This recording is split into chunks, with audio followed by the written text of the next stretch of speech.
अस्सलामु अलैकुम वरहमतुल्लाहि वबरकातुहू। आज लोग ख़ास करके कुछ गैर मुसलमान इस्लाम की खामियां निकालते हुए नहीं थकते।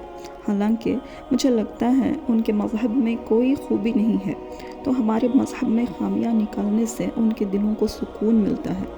आज मैं आपके साथ खालिद इब्न वलीद रज़ियल्लाहु ताला अन्हु का एक वाक़या बयान करने जा रही हूँ। इस वाक़ये की मदद से आपको इस्लाम की खूबसूरती क्या है ये समझने में मदद मिलेगी।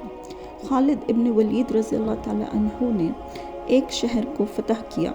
ईसाइयों का मुल्क था, अब वहाँ मुसलमानों की हुकूमत कायम हो गई। तो एक ईसाई ने गुस्से के मारे मुसलमानों की मस्जिद में जाकर ऐन महराब पर ग़िलाज़त कर दी। अब ये देखकर मुसलमान नौजवान आग बबूला हो गए।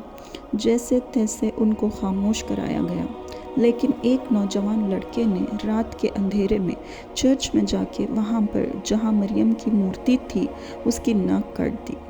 अगले सुबह जब ईसाइयों ने ये मंज़र देखा तो खालिद इब्न वलीद के पास गुहार लगाने पहुँचे और कहा, ऐ मुसलमानों के अमीन, अब आप हमारे भी अमीन हैं। आपकी ज़मानत में हमने जज़िया देना कबूल किया है आपको। अब हमारी इबादत गाहों की हिफाजत भी आपके ज़िम्मे है। हम नहीं जानते मस्जिद में किसने ग़िलाज़त की, अगर हम जानते तो ख़ुद उसको सज़ा देते, मगर इसके बदले में हमारी मरियम की नाक काट दी, जो हमारे मज़हब में इससे ज़्यादा और कोई मुअतबर चीज़ नहीं है हमारे लिए। अब हज़रत खालिद इब्न वलीद ने फरमाया, तुम इत्मीनान रखो, हमें बस एक हफ़्ते की मोहलत दो। असली मुजरिम को तुम्हारे सामने लाया जाएगा और तुम्हारे सामने उसे क़ानून जो तय करेगा वो सज़ा दी जाएगी। अब ईसाई वहाँ से चले गए और एक हफ़्ते के बाद वापस वहाँ पर पहुँचे, मगर बहुत तफ्तीश के बाद भी ये ना पता चल सका था कि मुजरिम कौन था। यह सुनकर ईसाई आग बबूला हो गए और उन्होंने कहा कि आपसे नहीं हो पाएगा, क्योंकि वो मुसलमान था, आपकी कौम में से था, इसलिए आप उसे बचा रहे हैं। ईसाइयों ने शोर मचाना शुरू कर दिया तो खालिद इब्न वलीद ने फरमाया, ठीक है, इंसाफ आज ही होगा। तुम्हारे चर्च में सबसे ज़्यादा मुक़द्दस जैसे मरियम की मूर्ति थी, वैसे ही यहाँ मुसलमानों के लश्कर में मुसलमानों के नज़दीक सबसे मुअतबर और मुक़द्दस मेरी ज़ात है, लिहाजा तुम मेरी नाक काट दो, यही उसका बदला है। ये बोलकर उन्होंने अपनी तलवार निकाली और ईसाई के हाथ में दे दी।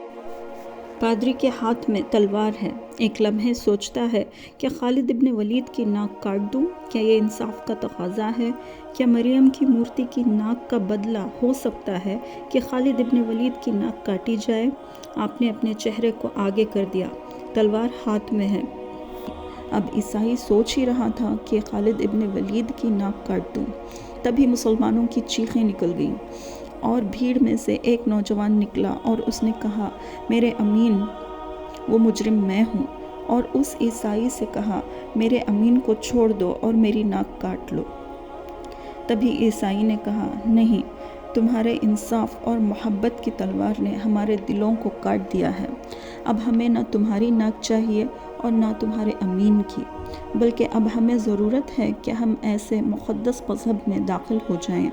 और उन लोगों ने कलमा पढ़ा और मुसलमान हो गए। सुभान अल्लाह, सुभान अल्लाह। ये खूबसूरती है इस्लाम की, ऐसा इंसाफ, ऐसी मोहब्बत और कहीं किसी मज़हब में आप नहीं पाएंगे।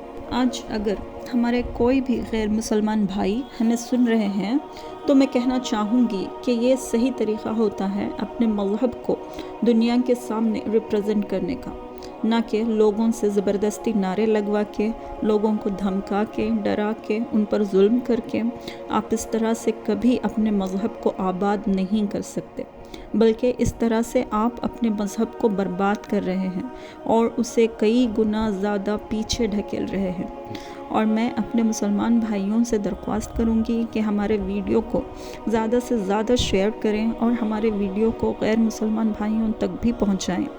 खैर, जो हमारे गैर मुसलमान भाई पढ़े लिखे और समझदार हैं वो तो हमारी बात को बहुत अच्छी तरह समझ सकते हैं, और जो अनपढ़ हैं ان سے تو ہمیں کوئی امید بھی نہیں ہے۔ آپ کو ہماری کوشش اسلام کی سچائی بیان کرنے کی پسند آئی ہو تو اسے لائک اور شیئر کریں، کمنٹ میں سبحان اللہ ضرور لکھیں۔ اللہ حافظ، فی امان اللہ۔